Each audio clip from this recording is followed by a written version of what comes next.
हाँ तो बच्चों, कैसे आप लोग। उम्मीद करते हैं कि आप लोग बहुत अच्छे होंगे, अपनी पढ़ाई ज़ोर शोर से कर रहे होंगे। तो आज मैं आप सबों के लिए अपने चैनल के माध्यम से क्लास 10th के चैप्टर 2 से संबंधित कुछ क्वेश्चन लेकर के आया हूँ, कुछ प्रश्न लेकर के आया हूँ। तो सबसे पहले हम आपको बता दें कि चैप्टर 2 जो है आप लोगों का क्लास 10th का चैप्टर 2 जो है मैथ का एक चैप्टर है बहुपद। तो इससे संबंधित आज हम कुछ प्रश्न को देखेंगे। तो सबसे पहले बहुपद चैप्टर पढ़ने के लिए हमें कुछ सूत्र को देखना होता है। तो सबसे पहले इसमें शून्य ज्ञात कीजिए। इसमें जो है बहुपद चैप्टर पढ़ने के लिए हमको शून्य ज्ञात करना आना चाहिए कि शून्य कैसे ज्ञात किया जाता है। उसके बाद गुणनखंड कैसे किया जाता है, उससे संबंधित प्रश्न आना चाहिए हमको हल करने कि हमको गुणनखंड कैसे करना है। तो यहाँ पे देखिएगा ax² plus bx plus c बराबर 0, ये जो है बहुपद का व्यापक रूप होता है। ax² plus bx plus c बराबर 0। तो यहाँ पे कुछ फार्मूला है बहुपद से संबंधित, उसको देखते हैं। शून्यकों का योग जो है -x का गुणांक बटा x² का गुणांक। तो -x का गुणांक, तो x का गुणांक क्या हो जाएगा, यहाँ पे देखिएगा ax² plus bx plus c जो है, तो यहाँ पे कर है -x का गुणांक। तो -x कहना है, x यहाँ पे है, b है, तो इसमें माइनस है तो माइनस अपने से देंगे माइनस, यहाँ पे माइनस है फॉर्मूला में तो यहाँ पे माइनस लगेगा। और x का गुणांक, तो x का गुणांक कितना हो जाएगा, b हो जाएगा। यानी जो x के पहले किस अंक से या किस चीज़ से गुना किया गया है उसको लिखेंगे। तो x के पहले क्या लिखा गया है, b, तो b से गुना किया है x में, तभी ना x का गुणांक कह रहा है। तो यहाँ पे देखिएगा तो -b हो जाएगा। फिर बाटा में करा x² का गुणांक। अब x² का गुणांक कहाँ है, देखिएगा x² का गुणांक क्या है, a है। a क्या है, तो x² में a से गुना किया गया है, इसीलिए x² का गुणांक क्या होगा, a होगा। तो यहाँ पे a दिए। फिर अगला कहता है शून्यकों का गुणनफल। तो शून्यकों का गुणनफल होता है अचर पद बटा x² का गुणांक। तो अचर पद क्या है, ये देखिएगा। अचर पद हम c को कहते हैं अचर पद। c यहाँ पे क्या है, अचर पद है, तो अचर पद c को कहते हैं। फिर x² का गुणांक, तो x² का गुणांक कितना हो जाएगा, x² का गुणांक a हो जाएगा। ठीक है। फिर हम चलते हैं अगला में, आगे देखिएगा।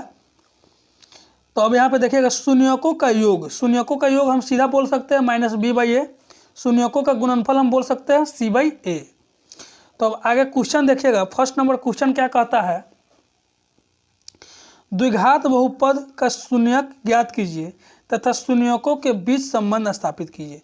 सबसे पहले इसका हम शून्यक निकालना होगा। तो शून्यक निकालने के लिए हमको करना क्या होगा उसको देखते हैं। देखिएगा यहाँ पे शून्यक कैसे निकलेगा। यहाँ पे क्या है, x² - 2x - 8 है, तो इसको लिखेंगे x² - 2x - 8 बराबर 0। किसी भी बहुपद का शून्यक निकालने के लिए उसको 0 के बराबर करेंगे। तो अब देखिए इसका सबसे पहले हम गुणनखंड करेंगे। तो गुणनखंड कैसे होता है, देखिएगा पहले वाला और लास्ट वाला का क्या करेंगे, गुना करेंगे। पहले वाला और लास्ट वाला का गुना करेंगे, तो यहाँ पे 8x² हो जाएगा। कोई दिक्कत यहाँ तक, चलिए। अब इसका हम खंड ऐसा तरीका से करेंगे कि जोड़ने या घटाने पर -2x आना चाहिए। यहाँ पे जो चिन्ह होगा उतना आना चाहिए, बीच में जो है जोड़ने या घटाने पर उतना आना चाहिए। ठीक है। तो यहाँ पे -2x है। तो अब इसका खंड कर रहे हैं, देखिएगा यहाँ पे खंड कैसे होता है। सबसे पहले लघुत्तम जिस तरह से करते हैं उसी तरह से खंड इसका करेंगे। तो 2 से करेंगे, 2 दूना 4, फिर 2 से करेंगे, 2 दूना 4। यहाँ तक कोई दिक्कत। सबसे लास्ट खंड हो गया 2। 8x² का खंड किए तो यही ना होगा। तो x² को अलग छोड़ दिए, सिर्फ 8 का हम खंड किए, 8 का। तो 8 का खंड किए यानी लघुत्तम किए तो इतना आया। अब इसको देखिए क्या करते हैं। अब हमको -2x लाना है यहाँ पे। ठीक है। तो इसी 2 2 2 ये जो खंड किए है इसी में से ऐसा संख्या जोड़ना या घटाना है कि -2x आ जाए।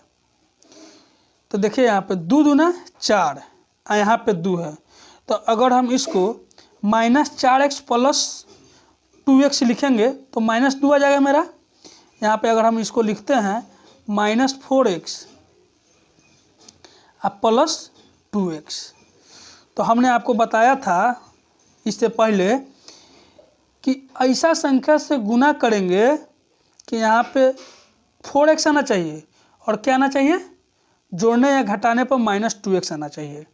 तो यहाँ पे देखिए -4x लिखे, 2 दूना 4 -4x +2x।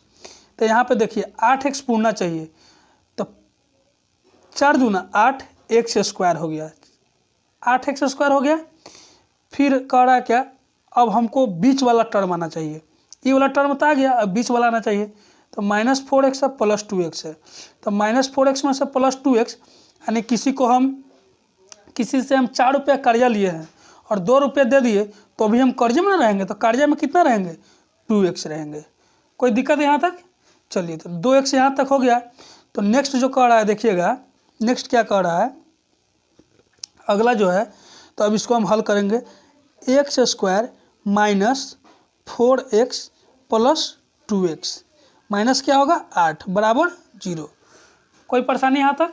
चलिए आगे देखिए, तो आगे अब क्या करना है, इसमें कॉमन लेंगे, तो कॉमन कितना हो जाएगा, कॉमन वही संख्या लिया था जो दोनों में मौजूद हो, तो इस दोनों में और इस दोनों में, तो इस दोनों में क्या मौजूद है, x कॉमन ले सकते हैं हम, तो x कॉमन लेंगे तो यहाँ पे लिखा जाएगा x, अब -4x में x से भाग देंगे तो क्या कितना बचेगा, 4 बचेगा, तो यहाँ पे 4 हो जाएगा। फिर प्लस के प्लस उतार देंगे, कोई दिक्कत।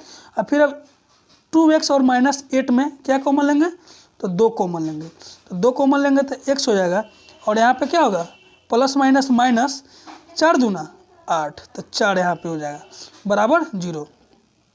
मेरा गुणनखंड जब भी सही होगा कि दोनों बीच वाला टर्म जो है बराबर होना चाहिए, तो यहाँ पे -x -4 है, यहाँ पे भी x -4 है, इसका मतलब है मेरा गुणनखंड अभी सही जा रहा है।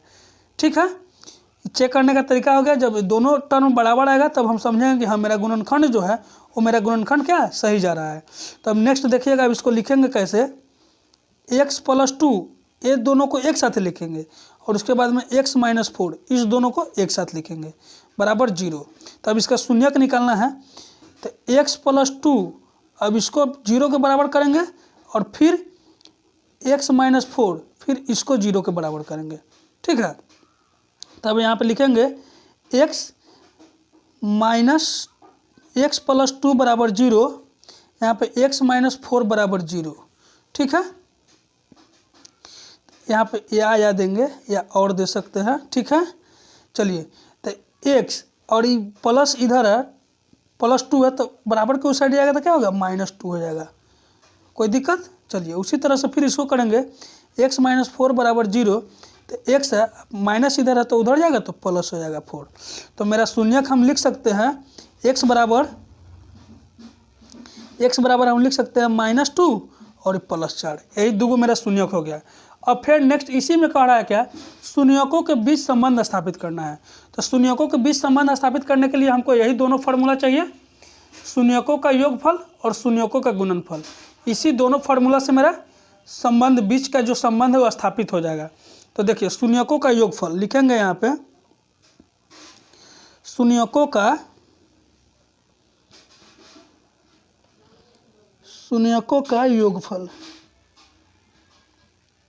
योगफल क्या हो जाएगा, शून्यकों का योगफल, तो हम आपको समझाया है शून्यकों का योगफल क्या आएगा, -b/a।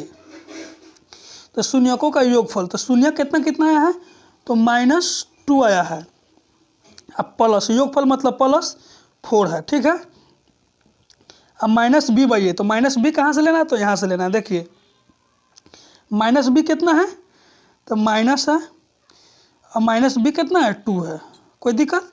और a माइनस पहले से है तो इसको माइनस के माइनस से उतारेंगे, और यहाँ पे b का मान देखिए, b का मान में माइनस में तो -2 रखेंगे कोष्ठ में। ठीक है, फिर अब यहाँ पे a है, तो a किसका होगा, x स्क्वायर का गुणांक होता है -b/a, तो x स्क्वायर का गुणांक होता है क्या, a। x स्क्वायर का गुणांक यहाँ पे बताया था हम आपको, तो x स्क्वायर का गुणांक a क्या है, इसमें 1 है, तो 1, तो बराबर देखिए यहाँ पे क्या है, तो ये -2 है, अब +4 है, यानी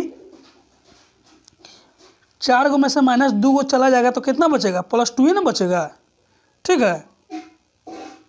और यहाँ पे माइनस माइनस +2, तो +2 और +2 दोनों बराबर हो गया, तो इसको हम लिख सकते हैं PROVED, प्रूव्ड हो गया। यानी क्या हो गया, मेरा प्रूफ हो गया, प्रूव्ड हो गया, दोनों के बीच संबंध स्थापित हो गया, ठीक है। चलिए इतना हो गया। अब इसमें कोई परेशानी, यहाँ तक तो हो गया। फिर अब शून्यकों का गुणनफल देखते हैं। शून्यकों का गुणनफल,